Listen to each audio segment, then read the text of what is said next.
In an exclusive conversation with ET Now, K.K. Mistry, the Vice Chairman and CEO at HDFC, believes that the weaker rupee has complicated the RBI's task at hand and that the regulator may not cut rates this July. Initial part of the financial year, there was a sharp reduction in the pricing of bonds, but that seems to have changed. Bond yields have again started going up. I think today, with all the uncertainty around the currency, the fact that the currency is under so much pressure, in my personal view, it is very unlikely that you will see any significant reduction in interest rates in the coming couple of months. If the currency stabilizes and if inflation also stabilizes, which I think inflation by and large seems to have got a lot better, then I think we will start seeing a decline in interest rates. But you may have to wait a little while before you start seeing that happening.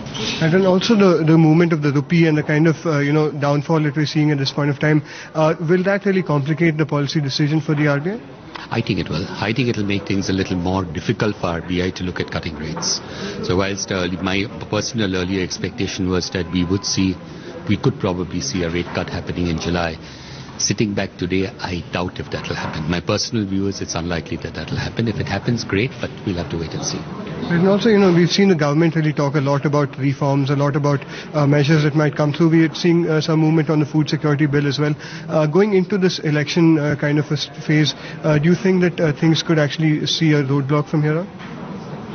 I don't think so. I think even now, as late as last week, we've been seeing announcements about reforms. So to my mind, the reform process will continue for a while.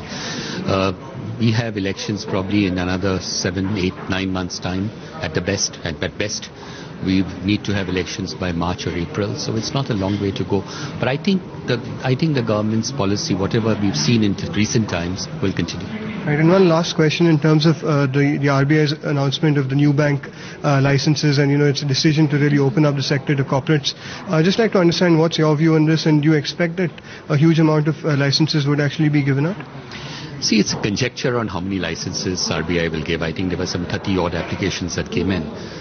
Earlier expectation was that we'd probably see 5, 6, 7 licenses being given, and probably that's where it will be, but it's all left to RBI. And as far as banks are concerned, India is a huge country, it's a massive country, it's a hugely underbanked country, and therefore the more the banks, the merrier it is.